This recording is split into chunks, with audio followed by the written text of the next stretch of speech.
देखिए, हमारे साथ अनुज हैं और अमिया हैं। हम हम तीनों एक दूसरे को लगभग लगभग 20 साल से जानते हैं और आज हम अपने विचारों को व्यक्त करने के लिए मिले हैं। अम, अभी कुछ दिन पहले ही हम न्यूज़ पढ़ रहे थे, तो उसमें ये ज्ञान व्यापी मंदिर का जो ये इशू है वो काफी उजागर होके आया है कि कुछ लोगों ने ऐसा बोला कि भाई ये जो ज्ञान व्यापी मंदिर के बगल में जो वो है मस्जिद बना हुआ है, उसमें शिवलिंग मिला है। तो कुछ लोगों ने ऐसा जताया कि भाई जब शिवलिंग है तो हमें उसे की पूजा करनी है। तो हम्म। वो वो चीज जो है बढ़ के बहुत आगे पहुंच गई है। तो अनुज, आप ये बताइए कि ये एक्चुअल में ये जो मंदिर का इशू है ये है क्या, और हो क्या रहा है वहां पे बनारस में आजकल, हो क्या रहा है इसकी वजह से। ओके, धन्यवाद अमित जी। तो सबसे पहले तो इसका अगर अपने जो भी देश की जनता है या हिंदी बोलने वाले लोग हैं उनके लिए अपना ये ब्लॉग है, वीडियो है। तो ऑलमोस्ट सभी लोगों को ये पता है कि उस वक्त वहाँ क्या चल रहा है कि बहुत हजारों साल पुरानी किताबें निकाल कर देखी गई। और ये कि हमारा यहाँ पर एक मंदिर है हमारे काशी का, और उसके जस्ट बगल में और उसको ओवरलैप करते हुए कोई मस्जिद कैसे हो सकती है। ये एक छोटा सा पॉइंट निकला। उसके बाद फिर लोगों ने उसमें और ध्यान देना शुरू किया, तो उसमें एक दीवार जो है जो उनमें कॉमन है, उसमें इस साइड में हिंदू की नक्काशी के अकॉर्डिंग बना हुआ है और श्रृंगार गौरी की उसमें मूर्ति है, जिसमें पहले से 1991 तक पूजा होती रहती थी। फिर उसको और डिटेल में और कुरेद कर देखा गया, और उसका पूरा पूरा पौराणिक जो भी मैप वगैरह है इंडियन बुक्स में, तो पता लगा कि वहां पर मंदिर का वर्णन किया गया है। कई विदेशी लोग वहां पर आए हैं जिन्होंने अपनी बुक्स में हिंदी वहां पे एक भव्य विष्णु मंदिर का, शिव मंदिर का एक उन्होंने वर्णन किया है। उसके बाद फिर लोगों ने जो मुस्लिम आक्रांता थे उनके खुद के लिखे हुए हिस्ट्री में ये देखा कि इन्होंने एक मंदिर को तोड़कर वहां पर मस्जिद का निर्माण किया है। तो इस तरह से डिटेल बढ़ती गई। अब इंडिया चूंकि डेमोक्रेसी है, कॉन्स्टिट्यूशन से चलता है, तो लोगों का ये झगड़ा सीधे कोर्ट में पहुंच गया है। तो ये पूरी समस्या है। अमिया जी, आप उसमें कुछ ऐड करना चाहते हैं या अपने शब्दों में इसको व्यक्त करना चाहते हैं? ये आपने जो बोला मोटा मोटा सही है। अ, सवाल यहाँ पे दो तीन बड़े जो खड़े होते हैं वो इन बातों को लेकर है कि ज्ञानवापी है क्या, पहला सवाल। दूसरा सवाल, वहां पे आज की डेट में क्या है। तीसरा सवाल, वहां पे जैसा आपने अभी बताया श्रोताओं को बहुत अच्छे से कि हमें क्या क्या दिखा है, क्या क्या मिला है। और एक छोटा सा पॉइंट इसमें और मेंशन करना चाहूंगा कि जो शायद हुआ है या नहीं हुआ है, मगर चार महिलाओं ने वहां पर पूजा करने की इजाजत मांगी थी। तो उसकी वजह से ये लोअर कोर्ट में पहुंचा था, सेशन कोर्ट में शायद, जहाँ से ये सब हम्म। मामला थोड़ा आगे बढ़ के निकल के सामने आया है लोगों के। तो ये तीन चार जो है ऐसे बड़े सवाल खड़े होते हैं कि था क्या, है क्या, और अब क्या हो रहा है। और हम्म। जो कुछ भी हो रहा है ये क्या किसी चीज से प्रेरित है, क्या इसके पीछे जो दिख रहा है उससे, उसके भी अंदर जाके या उससे भी आगे जाके कोई और सच्चाई है, या कोई और हम्म। परसेप्शन लोगों का, या कोई ओपिनियन, कोई मैनिपुलेशन कुछ हो रहा है। तो इसी तरीके के मोटे मोटे जो सवाल हैं जिनके बारे में शायद हम आज बात कर पाए, अगर हमारे पास इतना समय हुआ तो, नहीं तो इसको कंटिन्यू करेंगे। तो आपने अभी बोला बिल्कुल। कि मैनिपुलेशन हो रहा है या लोग कुछ करवा रहे हैं। आप क्या इसको राम मंदिर मुद्दे से जोड़ रहे हैं, या फिर आप इसको जो हमारी भारत की जो प्रथम पार्टी है भारतीय जनता पार्टी, जो कि हिंदू स्वराज की बात करती है, आप उससे जोड़ने की कोशिश कर रहे हैं। आप बिल्कुल। क्या क्या आपका विचार उस तरफ जा रहा है या फिर कुछ और, आप नहीं कुछ, थोड़ा। नहीं नहीं बिल्कुल नहीं, वैसा इन सब चीजों में से ऐसा कुछ भी नहीं है। बहुत ही सिंपल सी चीज है, क्योंकि जो है, मेरा पर्सनल ओपिनियन ये है कि जो है मैं उसको उसी तरीके से देखना चाहूंगा। जो सवाल आपने पूछे हैं, आप उस तरफ अगर सोच रहे हैं तो ये आपकी प्रॉब्लम है, मेरी नहीं। मेरा सवाल, मेरा पॉइंट बहुत सिंपल सा है। ये एक चीज है, मैंने उसे उसके पास्ट से, उसके प्रेजेंट से और उसके करंट से रिलेटेड 3 सवाल अपने दिमाग में मेरे दिमाग में आए जो मैंने आपके सामने रख दिए। अब उसके आगे पीछे क्या कोरिलेशन है क्या नहीं है मुझे नहीं पता, या आप स्टैब्लिश करना चाहेंगे उसके बारे में तो मैं कोई कमेंट नहीं कर सकता हूँ, मगर जो चीज़ बहुत ही साफ है कि अगर जो था, जो है, जो हो रहा है, ये अगर अभी हो रहा है तो क्यों हो रहा है? क्योंकि वो मस्जिद तो 1669 से स्टैब्लिश्ड है। ये तो डॉक्यूमेंटेड बहुत सालों से है कि भाई औरंगजेब ने शिव मंदिर तोड़कर वहां पे ज्ञानवापी मस्जिद की स्थापना करी।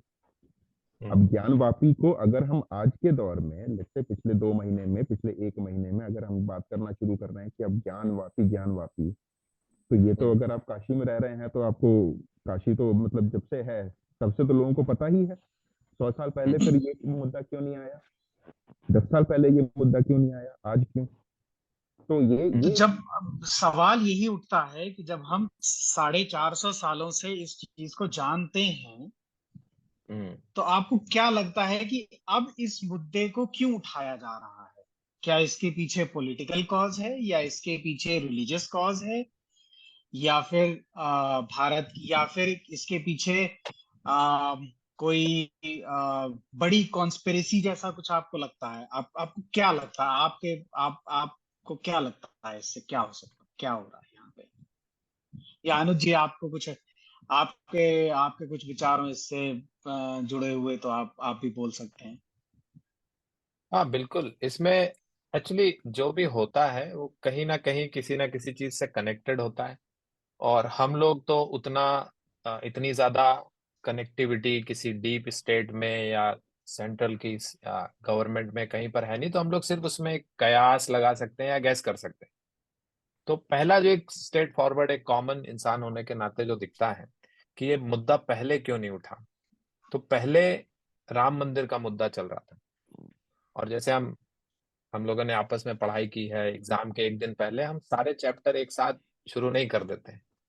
हम लोग कहते हैं यार पहला चैप्टर पढ़ लो, ये खत्म हो गया तो दूसरे में जाएंगे, उससे आसान जो होगा तो उसमें जाएंगे। या फिर कुछ लोग का दूसरा होता है कि यार सबसे कठिन वाला पहले पढ़ लो, क्योंकि अभी माइंड फ्रेश है। तो सबसे बड़ा मुद्दा जो भगवान जो सबसे काफी सदियों से चल रहा था कि राम जी का जो जन्म स्थान है वहां पर एक भव्य मंदिर बने। लेकिन हमारे जो देवता हैं, तीन जो मेन देवता हैं, तो उसके बाद मथुरा है, क्योंकि ये भी आ, आ, मथुरा है, और ये जो शिव जी का टेम्पल है वाराणसी में, ये सारी चीजों को एक एक करके लाने की मेरे ख्याल से कोशिश की गई है। ये पहला पॉइंट है। और दूसरा ये कि ये पहले इसलिए नहीं उठ पाया क्योंकि जिस तरह से हमने मैं इसको डायरेक्टली गवर्नमेंट में लेकर जाऊंगा, सेंट्रल गवर्नमेंट में। क्योंकि अगर आप नरेंद्र मोदी को फॉलो कर रहे हैं पिछले 15-20 साल से, तो तब तक कोई पॉइंट वो नहीं उठाते हैं जब तक उनकी खुद की उतनी ताकत ना हो कि वो उसको चेंज ना कर सकें। जैसे कश्मीर में उन्होंने आर्टिकल हटाने का जो अचानक से वो लिया, वो इसके बाद ही लिया कि जब उनके पूरे कंट्रोल में था कि हाँ हम संसद में ये रूल चेंज करेंगे, वहां की गवर्नमेंट गिराएंगे। अपने विचार मैं मोदी जी को एक उसके एक सिंबल के रूप में प्रयोग किया है। बहुत बढ़िया पॉइंट है कि इसको एज ए कंट्रोल नहीं रखना चाहिए, नहीं तो लगेगा कि ये सेंट्रल गवर्नमेंट की मिली भगत से हो रहा है। ये एक्चुअल में एक एक पूरी जो हम हिंदू। जो कम करिए। हाँ, तो दूसरा पॉइंट यही है कि इस वक्त ये सही समय है, क्योंकि जितना भी जागृति हो रही है ये सिर्फ स्टेट गवर्नमेंट या सेंट्रल गवर्नमेंट की वजह से नहीं है। उनकी वजह से तो कुछ भी नहीं है। इनफैक्ट इसमें वो ना तो पार्टी है, ना उन्होंने स्टार्ट किया है, ना वो मिडल में है, और ना ही एंड में होंगे। बाबरी में फिर भी थोड़ा भाजपा के कार्यकर्ता और ये सब शिवसेना के कार्यकर्ता थे, लेकिन यहाँ पर जो जागृति हुई है, लोगों को ये बताया गया है कि किस आपको एज ए हिंदू प्राउड करना जरूरी है। और इसमें कोई स्पेशलिटी नहीं है, इसमें एज सेम एज क्रिश्चियन अपने कैथोलिक और इन सब में उनको प्राउड है, मुस्लिमों को अपना प्राउड है। तो ये जो प्राउड इस वक्त जनरेट हो गया है, उसकी वजह से भी ये है कि लोग इसमें ज्यादा इंटरेस्ट ले रहे हैं। लोग चाहते हैं राम मंदिर का मुद्दा निपट गया है, अब हमको ये वाला भी चाहिए। और ये वाला तो स्ट्रेट फॉरवर्ड है, क्योंकि वहां पे आपको दीवारों में हिंदू चिन्ह और ये सारे कुछ दिख रहे हैं, इसलिए ये सही पॉइंट है। एक और तीसरा पॉइंट ये हो सकता है कि कुछ चांस है, जैसे अटल बिहारी जी की गवर्नमेंट गिर गई थी, जबकि सबको लगता था कि वो दोबारा चुन कर आएंगे। पॉसिबिलिटी है कि फिर से जो एक बड़ी पावर है बीजेपी की सेंट्रल में, वो शायद ना रह पाए। कुछ उसमें दिक्कत हो सकती है।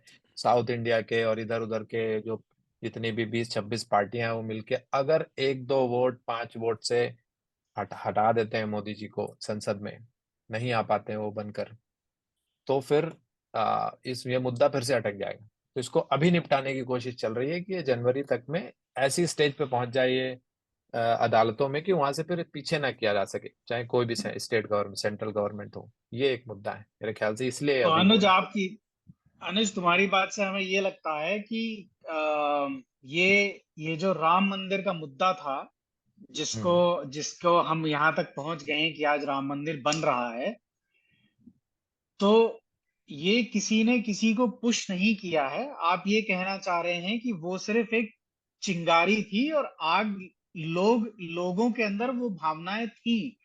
अब लोग उस चीज में जागृत हो गए हैं कि हम इसके लिए कुछ कर सकते हैं। लोग 450 साल से जानते थे कि यहाँ पे मंदिर था, जिसे हम्म। तोड़ के ये बनाया गया है, पर लोगों को अब ये जागृति आ गई है कि हम इसके लिए कुछ कर सकते हैं। हम हाँ। चाहें, अगर हम उस चीज के लिए लड़ सकते हैं। लड़ने का मतलब ये नहीं कि हम किसी को मार काट के कर सकते हैं। लड़ने का हाँ। मतलब ये है कि हम, हमारा जो इतिहास है, हम अपने इतिहास को वापस अपने लिए लाना चाहते हैं, ताकि हम अपनी फ्यूचर जनरेशन को बता सकें कि भाई यहाँ पे क्या था, ये क्या है और क्यों है, और क्यों था और क्यों इसकी इंपॉर्टेंस है हमारी जिंदगी में। और भाजपा की सरकार के आने से एक बेनिफिट ये हुआ है कि उन्होंने लोगों की बातों को सुना है, हम्म। और उस पे उन्होंने लोगों को उन्होंने ना हिंदू को ना उनको, ना उन्होंने ये बोला है कि ये हिंदू है, ना उन्होंने ये बोला है कि ये मुस्लिम है। उन्होंने बस एक प्लेटफॉर्म दे दिया कि भाई अगर आपको प्रॉब्लम है तो आप कोर्ट में जाइए, आप देखिए, हम आपकी मदद करेंगे, हमसे जितना होगा हम हाँ। करेंगे, और जो हाँ। सच्चाई है वो सामने आए। बिल्कुल। अमिया जी, आपके क्या विचार हैं इस बारे में? या आप इसमें कुछ और चीजें जोड़ना चाहते हैं? जहां पे जैसे अनुज जी ने जहां खत्म किया है, उन्होंने ये कहा कि जनवरी 2024 से पहले हो जाना चाहिए। तो जहां तक हमें लगता है उनका मुद्दा यहाँ जा रहा था कि 2024 में होने वाले हैं इलेक्शन। तो क्या ये मुद्दा हमारे देश की पॉलिटिक्स से काफी जुड़ा हुआ है, और क्या इसका इम्पैक्ट 2024 के चुनावों में होगा? आपके क्या विचार हैं इस बारे में? रीजन ये है कि हाँ। आपको, आप जिस बारे में बात कर रहे हैं ना, वो आउटकम है, वो कॉज हम्म। नहीं है। आप एक आउटकम हम्म। को लेकर उसके ऊपर चर्चा कर रहे हैं, मगर आप जब तक उसके पीछे नहीं जाएंगे, उसके कॉज के बारे में नहीं सोचेंगे, या जब तक ये नहीं समझेंगे कि, जैसा आपने एक बहुत अच्छा पॉइंट बोला कि भाई राम मंदिर हमारा जब बन गया, राम हम्म। मंदिर बनने के बाद क्या चेंज आया बिहेवियर में, क्या हम्म। भाव, दो तीन जो बहुत इंपॉर्टेंट पॉइंट्स हैं वो ये हैं कि भाई, एक तो जो एक सेंटिमेंट या भावना हमारे अंदर स्थापित हो गई है कि हाँ हम कुछ कर सकते हैं इन चीजों के बारे में, या एक जो प्रोमिनेंस है, जो शायद बीजेपी के आने से पहले इतना नहीं था, कि भाई एक हम्म। एक सेंस ऑफ नेशनैलिटी अपार्ट, एक सेंस ऑफ रिलीजियस आइडेंटिटी जिसकी हम बात करते हम्म। हैं, वो आई वुड से सर्टेनली एक हद तक पहुंच चुकी है, कि there is a strong backing within the country about it. Hmm. जो शायद इतना स्ट्रॉन्ग पहले अगर था भी तो बहुत पॉकेट्स में था, जैसा कि हमने बाबरी मस्जिद वाले केस में देखा कि बहुत ही छोटा सा एक तबका था जो कि हिंदूज का, जो उन्होंने कोशिश करी, जो भी उन्होंने कोशिश करी, मगर हम्म। अब वो बहुत बड़ा एक ग्रुप बन चुका है, तो वो एक बहुत बड़ा फैक्टर है for sure. While I do not agree with the point कि ये 2024 से रिलेटेड है, inspired by any political party etcetera etcetera, hmm. मगर हाँ इसका इम्पैक्ट सर्टेनली हो सकता है। हम्म। उसका बहुत बड़ा रीजन ये है कि अगर आपने राम मंदिर वाला केस फॉलो किया है तो आपने देखा कि उसको सॉल्व होने में कितना टाइम लगा है। तो इस केस को सॉल्व होने में, हियरिंग्स होने में अभी तक कोई फास्ट ट्रैक कोर्ट असाइनमेंट नहीं है, अभी भी निचले कोर्ट्स में है, ऐसा भी नहीं कि सुप्रीम कोर्ट के पास पहुंचा हुआ है। तो अगर हम्म। वैसी सिचुएशंस को आप देखें तो इसको अपील पर अपील पर अपील तो बड़े आराम से की जा सकती है। तो जी। कहीं पे भी कंक्लूड हो पाना बिफोर नेक्स्ट इलेक्शंस, ये मुझे पॉसिबल तो बिल्कुल नहीं लगता है। तो अगर कोई ये सोचे कि किसी भी पॉलिटिकल पार्टी से इंस्पायर्ड है या किसी भी पॉलिटिकल पार्टी का इसमें हाथ है, तो आई डोंट बिलीव इट। मेरा ओपिनियन इसमें यही है कि हाँ, जिनके संज्ञान में ये बात आई कि हाँ भाई मंदिर था, उसमें कुछ नक्काशियां दिखी, कुछ शिवलिंग है, एटसेट्रा एटसेट्रा, उसके बाद लोगों के अंदर जो भावना जागी, बैक्ड बाय द सेंटिमेंट कि हाँ पहले कुछ नहीं था मगर अब हम कुछ कर सकते हैं क्योंकि योगी जी हैं, मोदी जी हैं, एटसेट्रा एटसेट्रा, जो भी जिसके भी दिमाग में जो भी ख्याल आया, वो सर्टेनली है। अब इसका फायदा इस परसेप्शन तरीके है। से, परसेप्शन की बात है ये। मगर अगर हम वो आइडेंटिटी अब एक पॉलिटिकल पार्टी से एसोसिएट करना चाहते हैं तो आई डिसएग्री। इसका फायदा सर्टेनली हो सकता है। लेकिन आपको एक चीज ये माननी पड़ेगी कि जो परसेप्शन है, पॉलिटिक्स परसेप्शन पे ही चलती है। अग्रीड, मैं उसकी आप बात नहीं कर, हाँ I agree with that point, but इसीलिए मैं ये बोल रहा हूँ कि भले ही मैं ये कहूंगा कि आई डिसएग्री कि एसोसिएटेड है, मगर हाँ फायदा हो सकता है। उसका रीजन ये है कि आप अगर एक एलिवेटेड स्टेट ऑफ सेंसिटिविटी अगर आप देखना चाहें, तो आज जो देश में माहौल है, हर रिलीजियस एंटिटी, हर individual within, if they have any religious identity, वो बहुत एलिवेटेड स्टेट ऑफ सेंसिटिविटी। तो अब उससे फायदा ये होगा कि अगर 4 लोगों ने ये बोला है कि भैया ये मुझे करना है, तो 40 लोग सामने से आएंगे, आप नहीं कर सकते। अब वो 40 आने की वजह से 4000 इस तरफ से आएंगे कि अच्छा कैसे नहीं कर सकते, फिर 4000 के बदले में 40,000 इधर से आएंगे कि अरे हम करने ही नहीं देंगे। तो धीरे धीरे it becomes a snowball effect, जहां पे जिसकी जो मेजॉरिटी, जो आइडेंटिटी बन जाएगी जिस भी ग्राम क्षेत्र में, अगर आप इलेक्शन की बात कर रहे हैं, अगर हिंदू मेजॉरिटी है तो मे बी उनकी आइडेंटिटी वहां पे ज्यादा स्ट्रांग होगी, अगर मुस्लिम बन जाएगी तो वहां पे ज्यादा हो जाएगी, अगर क्रिश्चियन है तो वहां पे ज्यादा हो जाएगी। तो it plays an role in binding people together who have common beliefs. अगर और उस वजह से किसी को फायदा हो सकता है पॉलिटिकल पॉइंट ऑफ व्यू से, मगर अदरवाइज मुझे ये बस एक कुछ लोग हैं जिनकी एक रिलीजियस बिलीफ है, रिलीजियस आइडेंटिटी है, जिसको वो मेंटेन करना चाहते हैं, and they believe this is certain, this is their right, इस वजह से मामला कोर्ट में है, and that's where I would want to put it. बहुत तो अच्छा। आपने जैसा बोला कि भाई लोग हैं वो ये बहुत बढ़िया बहुत मिला ही आपसे बढ़िया। बात करके। धन्यवाद अनुज, धन्यवाद थैंक यू अमिया, सो आप मच। लोगों से बात करके बहुत बढ़िया।